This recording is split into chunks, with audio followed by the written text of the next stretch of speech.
ये समझाया, आपको तरतीब से बताया। यानी ये सब बताने का मतलब इशारा, संकेत है, और जो कुछ बताए वो तो आपके समझ में आएगा। ये संकेत थोड़ा थोड़ा, यानी थोड़ा थोड़ा चित्त में, थोड़ा बुद्धि में, थोड़ा मामूली, जरा सा जर्रे भर आएगा, वो आपको समझाया। और जो बात पूरी कह जाए तो समझ में आएगी, वो तो आपके कुछ नहीं आ सकती समझ। इसलिए वही चीज आपके सामने रखनी चाहिए, थोड़ा थोड़ा, जो थोड़ा कम से कम कुछ बैठे, कुछ उसका जमाओ, टिकाओ, तब कुछ दिन कुछ काल करिए सत्संगा, तब ये जगत का मोह ममता तब थोड़ी थोड़ी भंग होती है। और सत्संग नहीं मिलेगा तो कुछ नहीं होगा। ये सब कभी सत्संग न मिले, सत्संग मिल जाएगा तो सब हो जाएगा, और सत्संग नहीं मिलेगा तो कुछ होने वाला नहीं। जैसे आए रीते आए ना, रीते कुछ लेकर के नहीं आए तो धोखा हो गया। माँ बाप तो ऐसे मुट्ठी बांध के क्यों आया कि वो कहीं उंगलियां फंस जाती, तो बांध करके ऐसे बांध के मतलब ये आया। वो तो उसने देखा कि इसमें कुछ है तो नहीं, वहां कुछ नहीं निकला, खाली आया। और जब जाने लगेगा तो ऐसे कर देगा, देखो हमारे पास सब कुछ था और देखो हम खाली जा रहे। आप कोई चीज जाके लेके जा सकते, किसी को जाते हो देखा? इतनी मेहनत तुमने की है, असहनीय मेहनत की, और जो मेहनत वो ये करते तो थोड़ी सी मेहनत में मालिक मिलता, जिसके पास सब कुछ है वो मिल जाता। इतनी मेहनत की फिर भी आप दूसरे का ये सामान बटोरते रहे, चोरी से, धोखे से, बेईमानी से, आंख बचा करके, चट्टई और चालाकी से ये सब बटोर बटोर के इकट्ठा किया, और फिर ऐसे गए, ऐसे ऐसे हाथ में, और लोगों ने देखा है अरे कुछ नहीं। अब देखते हैं उसको जा रहा, बड़ा धनी मानी है, बड़ा ये है, विद्वान है, अब जा रहा, लोग कह रहे जा रहा, ये तो कुछ लेके नहीं जा रहा। बच्चे वहां छूट गए, और घर बार वहां, सोना चांदी वहां, ये सब छूट गया, कुछ नहीं। ये कप्पन, अरे उसके ऊपर तो कप्पन भी नहीं रहेगा। अभी वो जो होता है भाड़, वो वहां खड़ा रहता है वहां, वो कहेगा अरे भैया क्यों जलाते हो, ये मेरे काम आ जाएगा, ये तो ऐसे ही कपड़ा जल जाएगा तो उतार दो, तो ले लेता और नंगा कर देता। एक छोटी सी चिट डाल देगा वो पर्दे के लिए, और फट से आग लगा देगा, कोई चीज नहीं ले जाता, और पागल बना के भेजा जाता है। एक आवाज देगा जोर से कि मकान खाली करो, बस, और एकदम से होश उड़ जाएगा। क्या राजा हो और चाहे मतलब है कि धनीबानी चाहे गरीब हो, चाहे पढ़ा लिखो, सबका होश उड़ जाएगा उसी वक्त, तो तत्क्षण पागल हो जाएगा। ना उसको देखने का होश, ना उसको सोचने का, ना बोलने का, उसको कुछ नहीं, ना सुनने का, एकदम से पागल हो। क्या हो गया, क्या, सब लोग कहते हैं क्या हो गया, क्या हो गया, वो फट से गिरेगा नहीं है, और तुम सब के सब खड़े रहो। बच्चा बताओ कोई मदद करते हो? उसकी कोई मदद होती है? डॉक्टर बुलाओ, वैद्य बुलाओ, इसको बुलाओ, भाई ये कहते देख लो अभी है क्या नहीं है। वो चला गया, फिर भी जबरदस्ती कहते हो नहीं देख लीजिए कुछ है क्या नहीं है। यानी डॉक्टर भी कहता गया अब नहीं है, लेकिन कहते नहीं डॉक्टर साहब देख लीजिए, उस पर भी 500 रुपए दो फिर से देखने का। वो कहता है कि भाई क्या, लेकिन फिर भी तुम्हारा क्या नहीं, देख लीजिए, बस फिर रोना पीटना, क्या लेके जाओ। अरे इसलिए मनुष्य शरीर तुमको दिया गया मालिक के पास पहुंचने के लिए, जिससे जुदा हो, बिछड़े हुए हो, अरे वो काम करो, ये क्या करते हो? तो आप इसको अच्छी तरह से समझो। ये 2 तारीख से कल से शुरू हुआ है और 10 तक चलेगा। वैसे तो सत्संग ऐसा बाद में भी होगा, लेकिन इस मुहूर्त का 2 तारीख से और 10 तारीख तक का आपको सुनो अच्छी तरह से, और चेत के सुनो, चित्त से चेतो, और जो जो बताया जाए वो बुद्धि में बैठाओ और अपने ऊपर उतारो। ये नहीं कि उसके लिए कहा जा रहा, आपके लिए, व्यक्ति व्यक्ति के लिए। जो मनुष्य शरीर में जीवात्मा, उसके लिए कहा राजा, व्यक्ति व्यक्ति जीवात्मा, औरों के लिए नहीं कहा। बोलो। सत्य पुरुष का वेद न जाना, वेद मति का बंधन ठाना। बस अब क्या हुआ? क्यों तो रास्ता तो आप दोनों आंखों के पीछे बैठे और नाम से अलग हो गए, शब्द से रास्ता गए भूल। अब प्रमाण आप देते हो कि हम तो वेदों को मानते हैं, हम तो प्राणायाम करेंगे, हम मूर्ति पूजा नहीं करेंगे, हम ये नहीं करेंगे, हम उसको मानेंगे और हम किसी को नहीं मानते। अब ये तुमने झूठ मूठ का बंधन बनाया, धोखे का। सही उसमें कुछ नहीं है, क्योंकि वो क्रिया कलयुग में सतयुग की आपसे हो नहीं सकती है, ये तो शुरू में बने। तो आप कहते हैं हम वेद को मान, एक भी लफ्ज और उसका कार्य एक भी नहीं कोई मानता। तो आप झूठा मूठा उस बंधन में बंध गए, कहते हैं हम सतयुग की क्रिया को मानते हैं। तो सतयुग तो चला गया, तो तीर्था वाले कहते हैं, फिर तो आप कहते हैं हम त्रेता और सतयुग का मानेंगे। तो द्वापर भी खत्म हो गया, अब क्रिया आई कलयुग की। तो कलयुग के ये प्राणी क्या कहते हैं, तो सतयुग और त्रेता द्वापर को मानते हैं और किसी को। तो आप इन बंधनों में, अज्ञान बंधन, झूठे अंधेरे के उस वासना बंधन में फंस गए और सत्पुरुष का भेद को भूल गए। उसका जो मर्म था, रास्ता, वो जाने आने का आपको पता, किस रास्ते से आए, अब कैसे जाएंगे, वो किसी से बताए। इस बंधन में फंस गए, तो कोई किसी में फंस गया, कोई किसी में फंस गया। जब कुछ नहीं मिला तो कहीं ना कहीं तो उसको फंसना। चलो हम ये बनवा दें, हम वो बनवा दें, हम इसको माने उसको। जब उससे नहीं मिला तो कहते ये नहीं मतलब है, हम ये मानेंगे, वो नहीं। अब उससे कुछ नहीं मिला तो कितनों को छोड़ दिया, कितनों को माना, किसी को नहीं माना।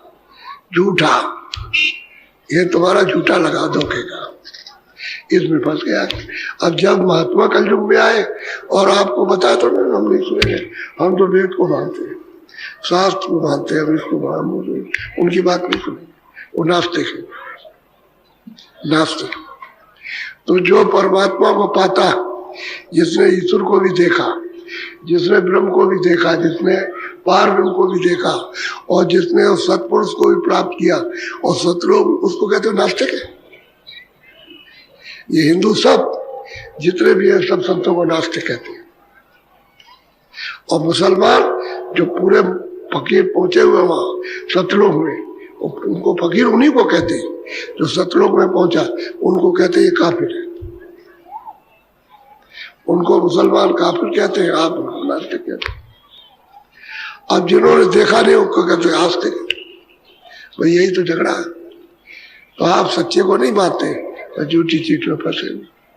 अब जब तक ये वो मिलने वाला नहीं मिलेगा तब तक आप क्या पता करें, आप तो झूठे में हो ही।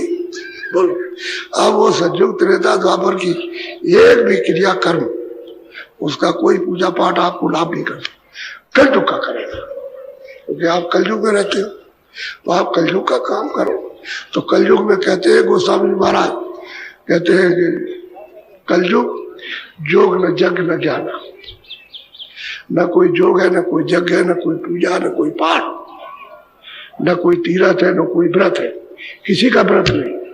कलयुग केवल नाम आधारा, नाम को घाट पर आ रहा उसको पकड़ लो और चलो पार उतर चलो, पकड़ के चढ़ चलो, नाम से पार उतर जाओ। और किसी पूजा पाठ से, किसी ध्यान धारणा से, किसी किताब के मानने से आप स्नान करने से नहीं जा सकते। इधर नाम, यहाँ आकर के बैठ जाओ, नाम को पकड़ो।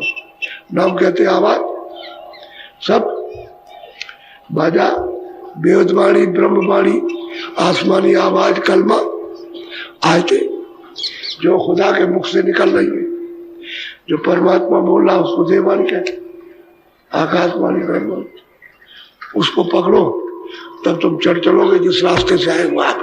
तो जिस जिस रास्ते से आए और जहां जहां जिसने रोका और फिर उतारा वो सब मिलेंगे। सच्चे पुजारी तो ईश्वर के, ब्रह्म के और पार ब्रह्म के वो महापुरुष होते हैं।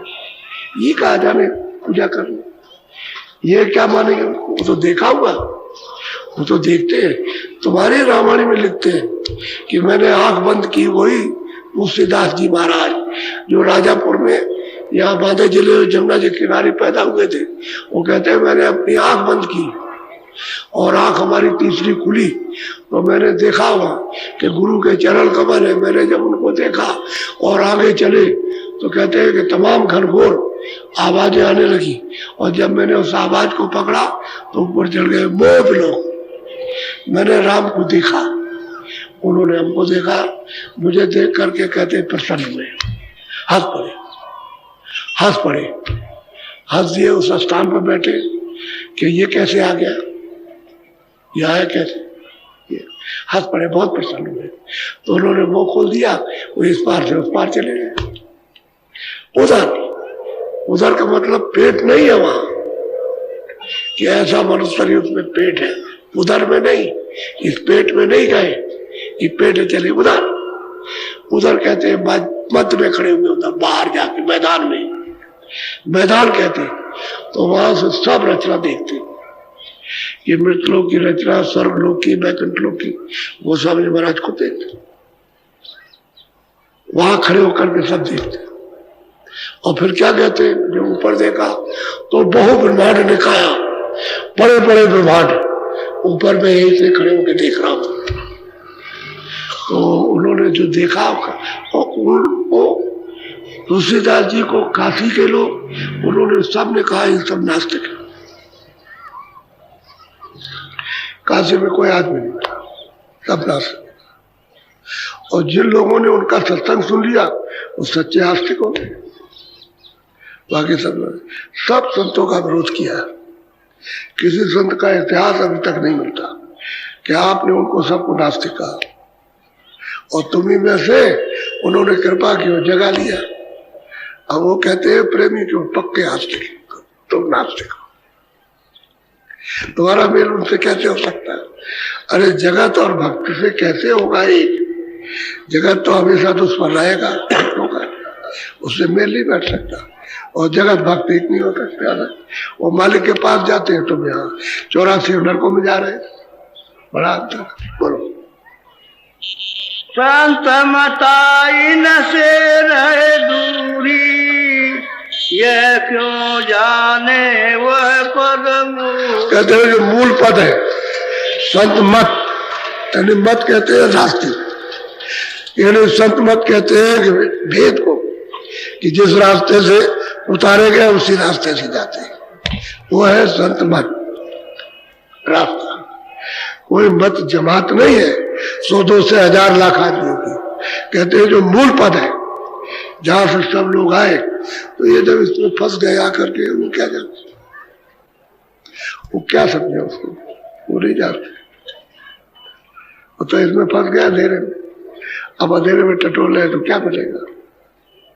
वापस घर जाने आने वाले वो मिल जाए और उनका सत्संग मिल जाए, मिल जाए और सत्संग उनका मिलना चाहिए। अगर मिल भी जाए, देख भी लो, तो आप उनको नहीं पहचान सकते हो। जब उनका सत्संग होगा तो तब रास्ता मिलेगा, बगैर सत्संग के रास्ता नहीं मिलेगा। कहते वो मिल जाए, उनका सत्संग मिल जाए तो बाद में रास्ता मिलेगा, तब तुम रास्ते में तब जाओगे घर, ऐसे नहीं पहुंच सकते। संत मिले तब, और वो संत जो वहां से मूल, जो जहां से आए हो, मूल स्थान असली जो है, उस सत्यदेश जो अचल है, अस्थाई है, अचल जिसका कभी नाश नहीं होता, वहां के रहने वाले मिले इसी जगत में। वहां कहा जा सकते हो ऐसे, यहां मिले और वह आते हो जाते हो, वो मिल जाए और सत्संग उनका मिल जाए तो रास्ता मिले, तो उनकी कृपा और दया होगी और मदद मिलेगी। बोलो। सत्य नाम धुन अब कम खोली, बीन बांसुरी धुन जा। भाई मैं उस मूल घर की मैं भेद की बात खोलता हूँ कि वहां तो कहते हैं वो जो सतनाम की धुन है वो बीन बांसुरी बज रही है समूचे देश में।